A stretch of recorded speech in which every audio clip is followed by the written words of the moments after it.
ফরজ নামাজের পরে রাসূল সাল্লাল্লাহু আলাইহি ওয়াসাল্লাম 6টি আমল করতেন। বর্তমানে আমাদের সোসাইটির ভিতরে অনেকেই আলহামদুলিল্লাহ নামাজ পড়া শুরু করেছে, কিন্তু এখন আমরা আমল করা ছেড়ে দিয়েছি। আমল করতে আমাদের একদমই ভালো লাগে না। নবীজি সাল্লাল্লাহু আলাইহি সাল্লাম প্রত্যেক ফরজ নামাজের পরেই তিনি আমলগুলো করতেন, আমলগুলো কখনো ছাড়তেন না। যার কারণে আল্লাহ রাসূল সাল্লাল্লাহু আলাইহি সাল্লাম সাহাবায়ে কেরামদেরকে শিক্ষা দিয়েছেন এবং সেই শিখানোর মাধ্যমে আমাদেরকে শিক্ষা দিয়েছেন। আমরা বর্তমানে আমল করা ছেড়ে দিয়েছি। আমরা কেমন যেন নামাজ পড়তে আসলেই কখন নামাজ শেষ হবে, কখন ইমাম সাহেব সালাম ফিরাবে, সেই চিন্তায় আমরা বিভোর হয়ে থাকি। নামাজ পড়তেছি, নামাজের ভিতরে টেনশন, কখন দোকানে যাব, দোকানে সবকিছু ঠিক আছে কিনা, সংসারের বিভিন্ন চিন্তা আমাদের নামাজের ভিতরে চলে আসে। নামাজ পড়ার সাথে সাথে আমরা সেখান থেকে চলে যাই। আমল আমরা অবশ্যই করার চেষ্টা করব। 6টি আমল রাসূলুল্লাহ সাল্লাল্লাহু আলাইহি ওয়াসাল্লাম আরো বেশি আমল করতেন। 6টি আমল করলে যাতে করে রাসূলুল্লাহ সাল্লাল্লাহু আলাইহি ওয়াসাল্লামের যেই আমলগুলো আছে কোনোটাই না ছুটে যায়, এই জন্য আমি কিছু আমলের কথা আপনাদের কাছে বলবো।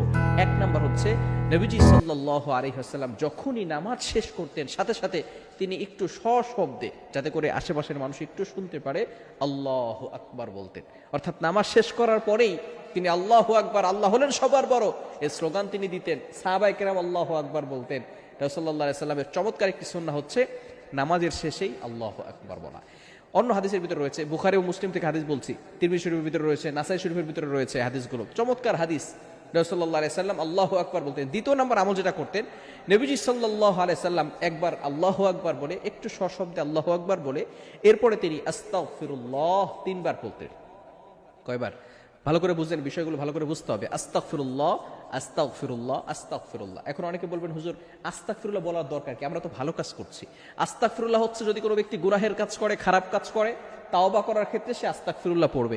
কিন্তু আমরা তো নামাজ পড়েছি, ইবাদত করেছি আল্লাহ তাআলার, আমরা কেন আস্তাগফিরুল্লাহ পড়বো? ভালো করে শুনে রাখেন, নামাজে দাঁড়িয়েছে আমাদের অজান্তে কিছু ভুল হয়ে যেতে পারে, এটা আমরা অনেকেই জানি না। যেভাবে আল্লাহ তাআলা নামাজ পড়তে বলেছেন সেভাবে আমরা নামাজ পড়তে পারি নাই, পরিপূর্ণভাবে হক আদায় করতে পারি নাই নামাজের।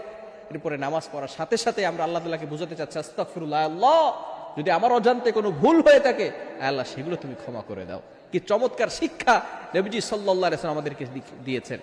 তৃতীয় নাম্বার হচ্ছে, 1 নাম্বার আল্লাহু আকবার একবার বলতে হবে, দ্বিতীয় নাম্বার হচ্ছে আস্তাগফিরুল্লাহ 3 বার বলতে হবে, তৃতীয় নাম্বার হচ্ছে মোস্ট ইম্পর্টেন্ট, সেটা হচ্ছে আবু উমামা রাদিয়াল্লাহু তাআলা আনহু থেকে বর্ণিত। তিনি বলেন, রাসূলুল্লাহ আলাইহি ওয়াসাল্লাম এই নামাজের পরে, ফরজ নামাজের পরে আয়াতুল কুরসি পাঠ করতেন।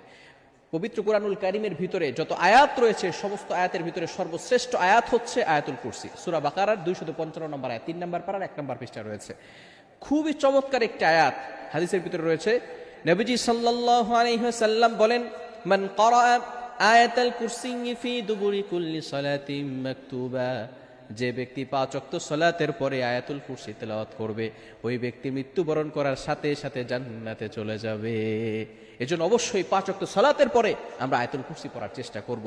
অবশ্যই আমলটা কখনো ছাড়বো না। চতুর্থ নাম্বার হচ্ছে রাসূলুল্লাহ সাল্লাল্লাহু আলাইহি ওয়াসাল্লাম 33 বার সুবহানাল্লাহ, 33 বার আলহামদুলিল্লাহ এবং 34 বার আল্লাহু আকবার পড়তেন। এই আমলটা আমরা ছেড়েই দিয়েছি, আমরা অনেকেই পড়ি না, এই আমলটা করব। 4 নাম্বার। 5 নাম্বার হচ্ছে রাসূলুল্লাহ সাল্লাল্লাহু আলাইহি ওয়াসাল্লাম একটা দোয়া পড়তেন, আল্লাহুম্মা আনতাস সালাম ওয়া মিনকাস সালাম তাবারাকতা রব্বানা ওয়া তাআলাইকা ইয়া জাল জালালি ওয়াল ইকরাম। এই দোয়াটা আমরা পড়ব। এবং 6 নাম্বার হচ্ছে চমৎকার একটি আল্লাহ তাআলার দোয়া, লা ইলাহা